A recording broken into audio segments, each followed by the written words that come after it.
আজকে যে বিষয় নিয়ে আলোচনা করতে চাই সেটা হচ্ছে যাকাত।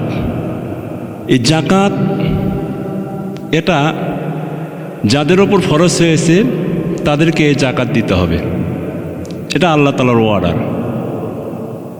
কারণ এই যাকাত যদি সঠিক নিয়মে সঠিক জায়গাতে না দেওয়া হয় তাহলে এই শাস্তি, এই আযাব আমাদেরকে এবং সকলকেই ভোগ করতে হবে যাদের ওপর যাকাত ফরজ হয়েছে। আল্লাহ রাব্বুল আলামিন কোরআনের ভিতরে যে ব্যক্তিদেরকে এবং যাদেরকে যাকাত ফরজ করেছেন তাদেরকে যাকাত দিতে হবে, এবং যাকাত ফরজ, অর্ডার, আল্লাহর হুকুম। যাকাত যদি আমরা সঠিক নিয়মে সঠিক জায়গাতে আমরা যদি না দিতে পারি তাহলে আমাদেরকে সে আযাবে, সে শাস্তি ভোগ করতে হবে। আর আল্লাহ তাআলা কোরআনের ভিতরে বলতেছেন যে এই যাকাতটা কাদেরকে দিবেন এবং যাকাতটা কে কালেকশন করবে। আল্লাহ কোরআনে বলতেছেন, আল্লাযীনা ইম্মাক্কান্নাহুম ফিল আরদি আকামুস সালাতা ওয়া আতাউজ যাকাত ওয়া আমারু বিল মা'রুফি ওয়া নাহাউ আনিল মুনকার।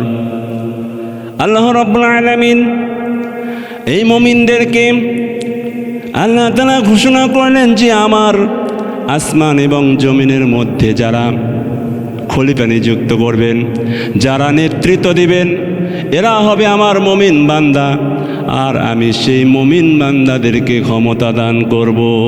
সুবহানাল্লাহ। যারা খলিফা হবে এবং যারা নেতৃত্ব দেবে এরা হচ্ছে মুমিন বান্দা, আর সেই মুমিন বান্দাদেরকে আল্লাহ তাআলা ক্ষমতা দান করবেন। আল্লাহ তাআলা বলতেছেন, ক্ষমতা দেওয়ার পরে আমি তাদেরকে বসে রাখবো না, তাদেরকে আমি 4টি কাজের দায়িত্ব দিব। তারা ক্ষমতা গিয়েই তারা নামাজ কায়েম করবে, 1 নম্বর। 2 নম্বরে তারা যাকাত আদায় করবে। 3 নম্বরে সৎ কাজের আদেশ করবে। 4 নম্বরে অসৎ কাজ, অন্যায় কাজ থেকে বিরত রাখবে। সুবহানাল্লাহ। এই 4টি কাজ যে মুমিনেরা ক্ষমতায় যাওয়ার পরে করবে, যে দেশে, যে রাষ্ট্রে এটা পরিচালনা করবে, সেই দেশে কি অন্যায় থাকবে? থাকবে না, অন্যায় থাকবে না। জেল, জরিমানা, হামলা, মামলা কিছুই থাকবে না। এবং সেই দেশে সব বন্ধ হয়ে যাওয়ার পরে ওয়াস-সামাই ওয়া মা ফিল আরদ, ওই আসমান ফেরে এই দেশে এবং সেই দেশে, সে রাষ্ট্রে রহমত নাজিল হবে। চিল্লায় বলি সুবহানাল্লাহ। আল্লাহ তাআলা এখানে 4টি বিষয়ে কথা বলেছেন, কিন্তু আমি সেখান থেকে একটি বিষয়ে আলোচনা করব। সেটা কি? যাকাত। আল্লাহ তাআলা এখানে যাকাতের কথা বললেন, অথচ কোরআনুল কারীম যখন আমরা খুলি প্রথমেই কি বলেছেন? কোরআনুল কারীমের খোলার সঙ্গে সঙ্গে আল্লাহ তাআলা যে আয়াতটি বললেন, আল্লাহ তাআলা বলতেছেন, আলিফ লাম মিম যালিকাল কিতাবু লা রাইবা ফীহি হুদাল লিল মুত্তাকিনা আল্লাযীনা ইউমিনুনা বিল গায়বি ওয়া ইউকিমুনাস সালাতা ওয়া মিম্মা রাযাকনাহুম ইউনফিকুন। এই কিতাব, এই কোরআন, এর মধ্যে কোনো সন্দেহ নাই, এটা মুত্তাকিনদের জন্য হেদায়েত প্রাপ্ত। মুত্তাকিন কারা? যারা অদৃশ্যকে বিশ্বাস করে, গায়েবের প্রতি ঈমান আনে। অদৃশ্য কি?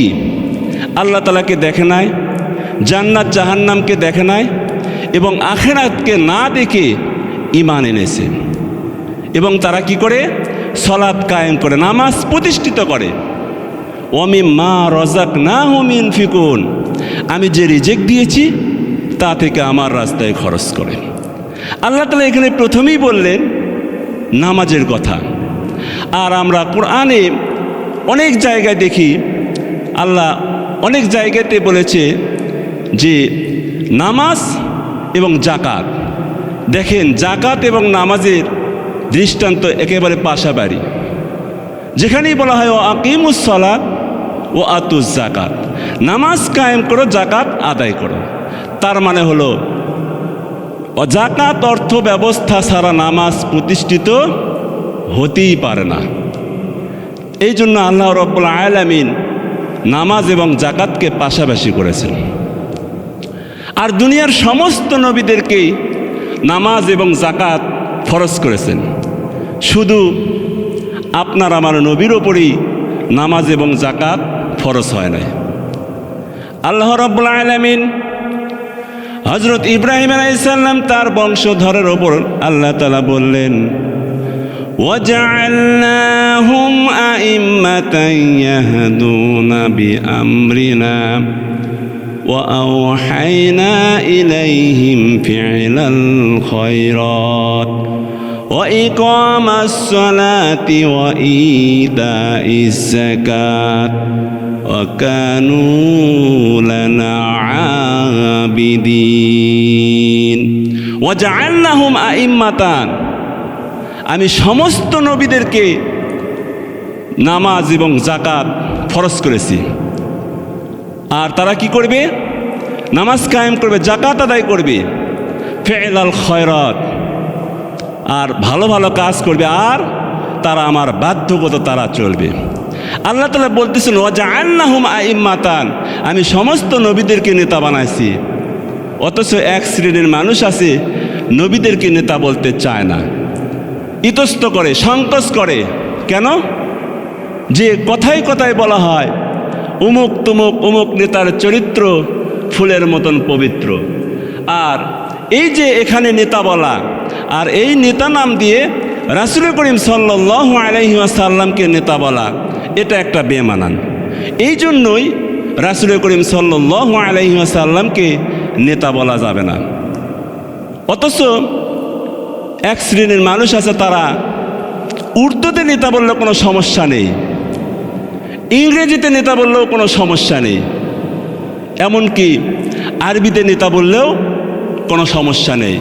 এক পর্যায়ে তারা বলেই ফেলে আল্লাহুম্মা সাল্লি আলা সাইয়্যিদিনা, সাইয়্যিদিনা মানেই আমাদের নেতা, সাইয়্যিদিনা মানেই আমাদের নেতা। এবং অথচ বাংলায় নেতা বললেই সমস্যা, বাংলায় নেতা বলা যাবে না। যদি আর রাসূল করিম সাল্লাল্লাহু আলাইহি ওয়াসাল্লাম যদি নেতাই না হন, তিনি কি অনুসারী? নাউযুবিল্লাহ। তেনাকে বলা হয় ইমামুল মুরসালিন, সমস্ত নবীদের তিনি ইমাম, নেতা, সর্দার। এইরকম করে আল্লাহ রাব্বুল আলামিন সমস্ত নবীদেরকে নামাজ এবং যাকাতের কথা বললেন। হযরত ইসমাঈল আলাইহিস সালাম আল্লাহ তাআলা তাকেও এবং নামাজ এবং যাকাতের কথা বললেন। কোরআন বলছেন ওয়াকানা ইয়া'মুরু বিআহলিহি ওয়াস-সালাতি ওয়াজ-যাকাতি ওয়া কানা 'ইনদা রাব্বিহি মারদিয়া।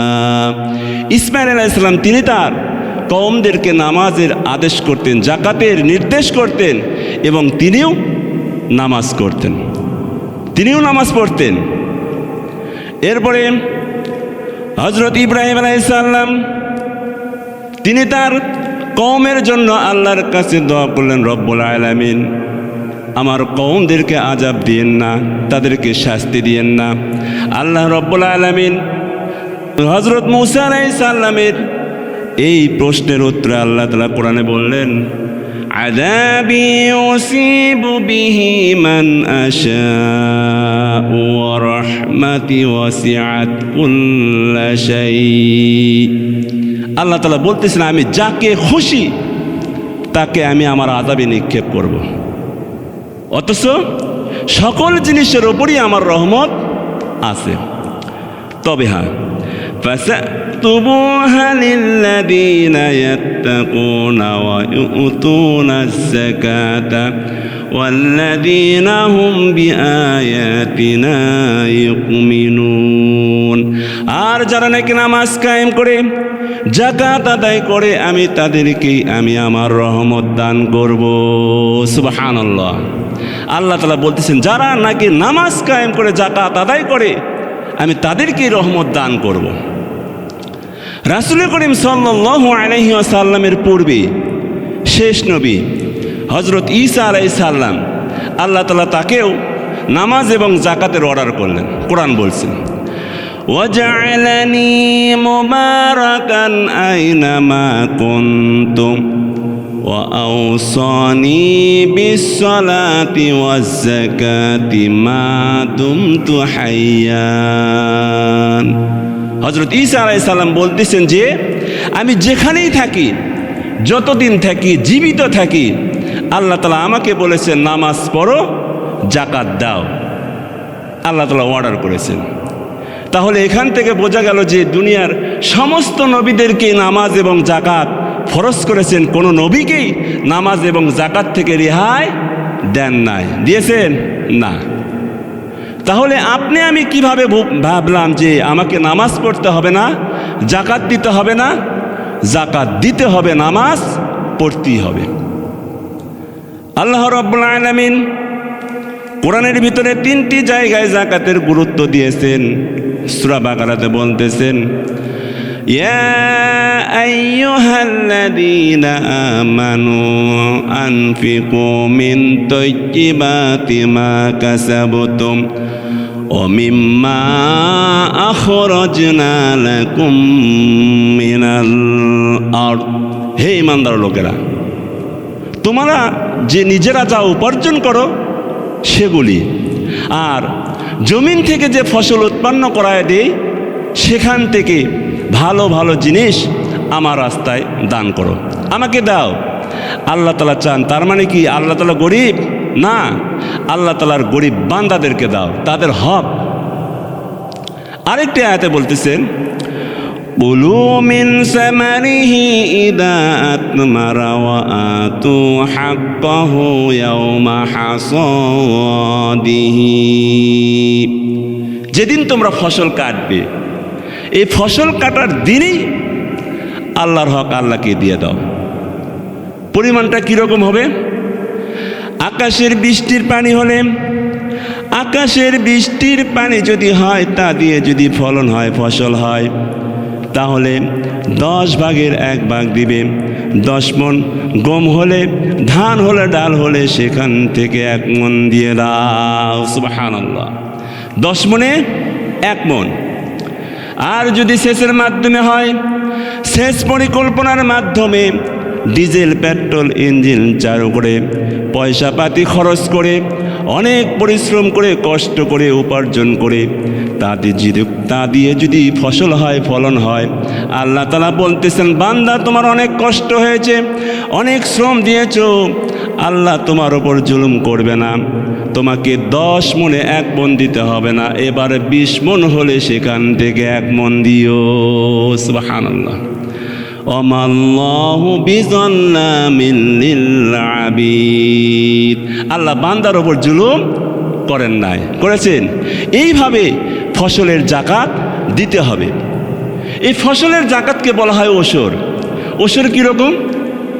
নামাজ, রোজা, হজ, জাকাত যেরকম ফরজ, ফসলের জাকাত দেওয়াও ঠিক সেই রকমই ফরজ। এটা আল্লাহ তাআলার হুকুম। আর যারা এটা দিবে না, আল্লাহ রাস্তায় খরচ করবে না, আল্লাহ রব্বুল আলামিন সোনা, রূপা, অর্থ সম্পদ যারা জড়ো করবে এবং আল্লাহর পথে খরচ করবে না, তাদের কি শাস্তি হবে? আল্লাহ তাআলা কোরআনে বলতেছেন ওয়াল্লাযীনা ইয়াকনিদুনা আয-যাহাবা ওয়াল ফিদ্দাতা ওয়া লা ইনফিকুনাহা ফী সাবিলিল্লাহি ফাবাশশিরহুম বিআযাবিন আলীম। যারা নাকি সোনা, রূপা, অর্থ সম্পদ জমা করে, ওয়ালা ইনফিকুনা ফী সাবিলিল্লাহ, আল্লাহ রাস্তায় খরচ করে না, ফাবাশশিরহুম বিআযাবিন আলীম, তাদেরকে কঠিন পীড়াদায়ক শাস্তির সুসংবাদ দাও। শাস্তির কি সুসংবাদ হয়? না, শাস্তির দুঃসংবাদ।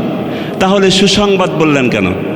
এখানে একটা দৃষ্টান্ত হয় এরকম, যদি কোনো মায়ের একটা সন্তান থাকে আর সে সন্তান যদি দুষ্ট হয়, মার কোনো কথা শোনে না, তখন মা ওই সন্তানের কাছে পারে না, কোনো কথাই পারে না। তখন মা বিরক্ত হয়ে মা বলতেছেন বাবা তুমি আমার কথা শুনলে না, আজকে তোমার বাবা আসুক, তোমার বাবাকে বলে দেব তোমার বাবা এমন পিটুনি দিবে, মজাটা তুমি টের পাইবা। কারণ পিটুনি দিলেই মজা লাগে না, এটা একটা শাস্তি, কষ্ট, এর জ্বালা, এটা একটা বোঝানো হয়েছে। যারা আল্লাহর পথে খরচ করবে না, আল্লাহ তাআলা বলতেছেন ফাবাশশিরহুম বিআযাবিন আলীম, তাদেরকে কঠিন পীড়াদায়ক শাস্তির সুসংবাদ দাও। কিন্তু মানুষ সোনা রূপা অর্থ সম্পদ জমা করে আর গুনতেছেন। আল্লাযী জামাআ মালাও ওয়া আদ্দাদা, মাল জমা করে আর গুনতেছেন, গুনতে গুনতে বলতেছেন, হ্যালো রূপালী ব্যাংকের ম্যানেজার নাকি? ম্যানেজার বলতেছেন, চিন্টু সাহেব বলুন, দেখুন তো আমার অ্যাকাউন্টে কত টাকা জমা হয়েছে। ম্যানেজার বলতেছেন, চিন্টু সাহেব আপনার অ্যাকাউন্টে 50,77,999 টাকা 79 পয়সা। আর চিন্টু মিয়া মোষ ঘষে, মোষে আতর লাগায় আর ভাবে আর কিছু হলেই তো কোটির কোটায় পৌঁছে যাব। এই রকম করে ভাবতেছে আর গণতেছে। যারা এই রকম করে ভাববে, গণনা করবে, আল্লাহ তাআলা বলতেছেন ইয়াউমা ইউহমা আলাইহা ফি নারি জাহান্নামা ফাতুকওয়া বিহা জিবাহুহুম ওয়া জুনুবুহুম ওয়া জুহুরুহুম। যারা এরকম করে গণনা করবে, সঞ্চয় করবে, তাদের এই সম্পদগুলি জাহান্নামের উত্তপ্ত আগুনে গরম করা হবে, আর তাদের পিঠে পাঁজরে জাহান্নামের সিল মারা হবে। আর বলা হবে হাযা মা কানাসতুম লিআনফুসিকুম ফাযুকু মা কুনতুম তাকনিজুন। আর বলা হবে এটা সেই দিনের সম্পদ যেদিন তুমি জড়ো করেছিলে, আল্লাহ রাস্তায় খরচ করনি, আজ তার স্বাদ গ্রহণ করো। এইরকম করে আল্লাহ তাআলা শাস্তি দিবেন, আযাব দিবেন। আর এই শাস্তি যতক্ষণ পর্যন্ত আমরা এগুলো সঠিক নিয়মে সঠিক জায়গাতে যদি আমরা না দিতে পারি, তাহলে আমাদের এই আযাবে এটা গ্রহণ করতে হবে। এটা আল্লাহ তাআলার কোরআনের কথা। আর আল্লাহ তাআলা আরেকটা আয়াতে বলতেছেন খুযু মিন আমওয়ালিহিম সাদাকাতান তুতাহহিরুহুম ওয়া তুযাক্কিহিম বিহা। তাদের সম্পদকে উসুল করে, তাদের জাকাত দিয়ে তাদের সম্পদগুলি পবিত্র করে না। আর যতক্ষণ পর্যন্ত এই সম্পদের জাকাত দেওয়া হয় না, ততক্ষণ পর্যন্ত এই সম্পদগুলি অপবিত্র, নাপাক থেকে থাকে। তাই কি পরিমাণ অর্থ, কি পরিমাণ নিসাব থাকলে আপনার সম্পদের জাকাত দেওয়া হবে, পবিত্র হয়ে যাবে, আমি এর একটি দৃষ্টান্ত দেব। যেমন যদি 52.5 তলা রূপ্য আপনার ঘরে থাকে, প্রতি বছরে বাজার দর হিসাবে আপনাকে জাকাত দিতে হবে। আর সোনা যদি 7.5 ভরি থাকে, আপনার এর যেটা প্রতি বছরে থাকবে আপনার ঘরে, সে বছর অনুযায়ী আপনাকে জাকাত দিতে হবে। আর ছাগল যদি 40টি থাকে তাহলে জাকাত দিতে হবে। গরু যদি 30টি থাকে আপনাকে জাকাত দিতে হবে। এই রকম করে আপনাকে জাকাত দিতে হবে। কিন্তু আমরা যেখানে সেখানে এই জাকাতের মাসলা মাসাইল পাবো না। তাই আমি আপনাদেরকে একটা উপদেশ করব, আদেশ করব, সেটা যে আপনার কোনো একজন মুহাদ্দিস, কোনো একজন মুফতি এবং তাফসিরকারক আলেম, তার পরামর্শ নিয়ে আপনি আপনার জাকাতটা পরিশোধ করে দিন। আর যেখানে সেখানে আপনি আপনার জাকাত দিতে পারবেন না।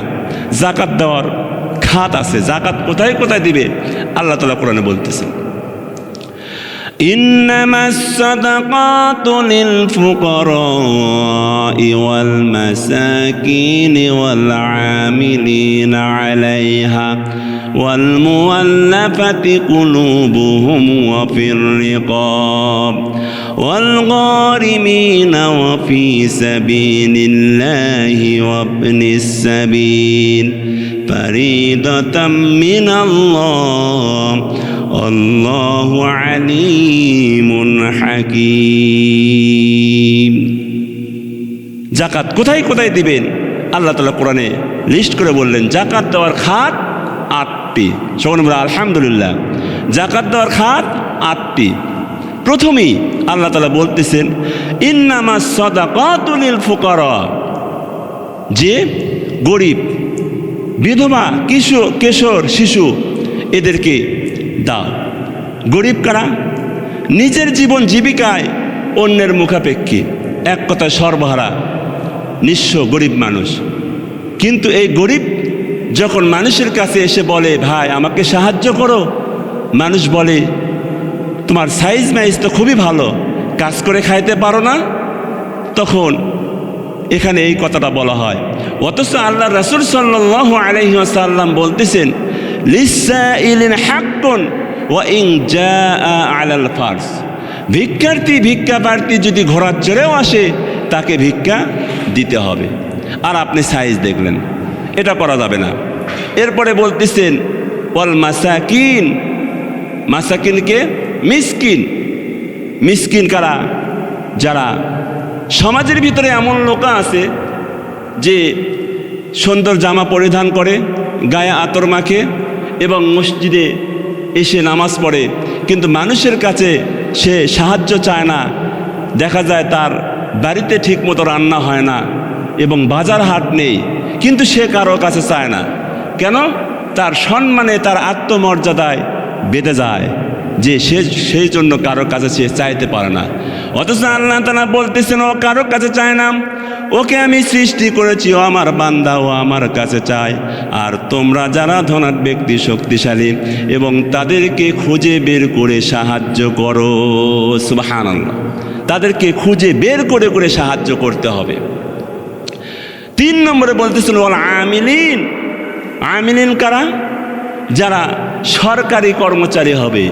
কারণ ইসলাম তো সরকার নেই, ইসলামী যখন সরকার হবে, সেই ইসলামী সরকার যখন আসবে, সেই ইসলামী সরকারের কর্মচারী যারা হবে তারা আপনাদের কাছ থেকে জাকাত নিয়ে চলে যাবে। আপনাকে জাকাত দিতে হবে না, আপনার কাছ থেকে জাকাত নিয়ে চলে যাবে। এদেরকে জাকাত দেওয়ার কথা বলা হয়েছে। 4 নম্বরে ওয়াল মুআল্লাফাতি কুলুব, যে ভিন্ন ধর্মের লোকদের মন জয় করো। 5 নম্বরে অর রেকাব, গলদেশের মুক্তির জন্য। 6 নম্বরে অল গরিমিন, ঋণগ্রস্ত। ঋণ করতে করতে এমন পর্যায়ে চলে যায় যে তার কাছে জাকাতের টাকা ছাড়া আর কোনো কিছুই নেই, সে ঋণই পরিশোধ করবে না, জাকাত দিবে। সে জাকাতের টাকা দিয়ে সে ঋণ পরিশোধ করতে পারে। এরপরে অফি সাবিলিল্লাহ, 7 নম্বরে বলতেছেন যে আল্লাহর রাস্তায় সংগ্রামরত, জিহাদের রাস্তায়, ইসলামী আন্দোলন এবং এক কথা সর্ব অবস্থায় আল্লাহর পথে ব্যয় করা। অবনিস সাবিল, পথিক মুসাফির। 8 নম্বরে বলতেছেন মুসাফিরকে দেখা যায় ঢাকায় তার নিজের বাড়িতে কোটিপতি, কিন্তু মাটিডালি বিমান মোড়ে এসে হাইজাকার, পকেটমার, তার সব কিছু নিয়ে চলে গেছে, কিন্তু সে বাড়িতে কিভাবে যাবে? তাকে আপনি জাকাতের টাকা দিয়ে সাহায্য করতে পারেন। এই 8টি জায়গায় আপনি আপনার জাকাতের টাকা পরিশোধ করতে পারেন, এর বাইরে কোনো জায়গায় টাকা দেওয়া যাবে না। এই রকম করে আমাদের জাকাতের টাকা পরিশোধ করতে হবে। ইসলাম চায় জাকাত অর্থ ব্যবস্থা চালু থাক, আর অনইসলামিক যারা ইসলাম চায় না তারা চায় সুদের কারবার নিয়ে দেশটা চালু থাক। অথচ ইসলাম এবং জাকাত পার্থক্য কি? ইসলাম এবং জাকাতের পার্থক্য এটাই যে জাকাতের পার্থক্য হচ্ছে ধনীর কাছ থেকে নাও, গরিবদেরকে দাও। আর সুদ গরিবের কাছ থেকে নাও, ধনীর কাছ দাও। এটা হচ্ছে জাকাত এবং সুদের পার্থক্য। টাকা টানে শুনেছিল এক ব্যক্তি, কিন্তু তার পকেটে একটি টাকা ছিল, সেই টাকা নিয়ে একটা ব্যাংকের সামনে গিয়ে যে অনেকগুলি টাকা গুনতেছেন ক্যাশিয়ার, সেখানে একটি টাকা ছুঁড়ে ফেলেছে। কিন্তু ঘন্টা 2 যায়, কিন্তু তার ওই একটি টাকা ফেরত আসে না। এদিকে যে সিকিউরিটি গার্ড, সে চিন্তা করলো ঠিক এই ব্যক্তি হাইজাকার যে পজিশন নিয়েছে, এ হয়তো একটা অঘটন ঘটাবে। এই মনে করে সেই ব্যক্তি এসে তার গলাটা চেপে ধরেছে। মিয়া তোমার মতলব কি? বলতেছেন ভাই মতলব আমার খুবই ভালো, আমি শুনেছিলাম টাকায় টাকা টানে, তাই আমার পকেটে একটি টাকা ছিল, অনেকগুলো টাকার ভিতরে আমার টাকা ছুঁড়ে ফেলেছি, কিন্তু ঘন্টা দুয়েক চলে গেল, আমার টাকা তো টানলই না, আমার যে একটি টাকা তাও আর আসে না। তে বলতেছেন, মিয়া ভাই আপনি কথা ঠিকই শুনেছেন, টাকায় টাকা টানে, ওই অনেকগুলি টাকা আপনার একটি টাকাকে এমনভাবে ধরে ফেলেছে সে সেখান থেকে বের হতে পারতেছে না। এইরকম করে গরিবরা শোষিত হচ্ছে, ধ্বংস হয়ে যাচ্ছে। গরিবরা ব্যাংক থেকে লোন নেয়, কৃষি লোন, সিসি লোন, ব্যবসায়িক লোন। লোন নেওয়ার পরে সে তখন ওই লোন দিয়ে কৃষি উৎপন্ন করলো, কিন্তু রোদে বৃষ্টি অনাবৃষ্টির কারণে ফসল হলো না। ব্যাংকে টাকা মাপ দিবে না, তখন ওই বইয়ের হাতের মায়ের হাতের বালা যা ছিল সব বিক্রি করলো, ফসল বিক্রি করলো, করার পরে ব্যাংকের টাকা পরিশোধ করলো, আর যে টাকা ছিল সেই টাকা আরও অনেক দূরে চলে গেল। এই গরিব ফতুর হয়ে গেল। এই জন্যে আল্লাহ তাআলা বলতেছেন, ওয়াহাল্লাল্লাহুল বায়আ ওয়া হাররামার রিবা, আমি সুদকে করেছি হারাম এবং ব্যবসাকে করেছি হালাল। এই সুদের মধ্যে ৭০টি গুনাহ, সুদের মধ্যে ৭০টি গুনাহ। তার সর্বনিম্ন নিকৃষ্ট গুনাহ হচ্ছে তার নিজের মায়ের সাথে জিনা করা। এটাই যদি সর্বনিম্ন নিকৃষ্ট হয় তাহলে বড় গুনাহ কি? বড় গুনাহ তার আল্লাহ এবং রাসূলের সাথে যুদ্ধ ঘোষণা করা, নাউযুবিল্লাহ। এই জাকাত থেকে আমাদেরকে জাকাত সঠিক অনুযায়ী দিতে হবে এবং আপনার যে সুদ সেখান থেকে বাঁচতে হবে। এই এমন একটা সময় এসেছিল যে জাকাতি ইসলামী ব্যবস্থায় সেই দেশ, সেই রাষ্ট্র অভাবী লোক ছিল না। এটা কোনো বানোয়াট কোনো কথা না, এটা সত্য ঘটনা। হযরত ওমর বিন আব্দুল আজিজ, তার জামানায় একজন ব্যক্তি দান সদকার মাল নিয়ে 3 দিন ধরে হাটে বাজারে গ্রামে বন্দরে বন্দরে ঘুরতেছেন আর বলতেছেন, কে নিবে এই জাকাতের টাকা, কে নিবে এই জাকাতের টাকা। 3 দিন ঘোরার পরে একটা মানুষও খুঁজে পেলেন না। তখন তিনি রোদে ক্লান্ত শ্রান্ত হয়ে গেলেন, বড় তৃষ্ণা লেগে গেল। তখন আরাম করার জন্য একটা মরুদ্যানের পাশে এসে বসলেন আরাম করার জন্য, কিন্তু পাশে দেখে একটা লোক বস্তা নিয়ে বসে আছেন। ওই ব্যক্তিকে বলতেছেন, ভাই আমি 3 দিন পর্যন্ত এই এলাকায় এবং এই গ্রামে শহরে ঘুরেছি, একটা লোককে পেলাম না আমি আমার দান সদকার টাকা দিব। ঠিক আপনি মনে হয় অভাবী, অতএব আপনি এই বস্তা বস্তির টাকা পয়সা যা আছে এগুলো নিয়ে নেন। তখন লোকটা বলতেছেন, ভাই তোমার মাথা খারাপ না স্ক্রু ঢিলা? কারণ তুমি কি মনে করেছিল আমি ভিক্ষুক? না, তুমি তো ঘুরেছে 3 দিন হলে, আমি ঘুরেছি সপ্তাহকাল, আজ পর্যন্ত। এটা কিসের বরকত? ইসলামী জাকাত অর্থ ব্যবস্থার বরকত। আজ সেই ইসলামী জাকাত অর্থ ব্যবস্থার এই বরকতের দিকে না গিয়ে আমরা কে কোন দিকে যাচ্ছি তার কোনো দিশা খুঁজে পাচ্ছি না। তাই আমরা যে কথাই শুনলাম যে জাকাত অর্থ ব্যবস্থা এবং জাকাত আমাদেরকে সঠিক নিয়মে সঠিক জায়গাতে আমাদেরকে দিতে হবে। এই রকম করে দিতে পারলে আল্লাহ তাআলা যে আযাবের কথা বললেন আমরা সে আযাব থেকে মুক্ত হতে পারব।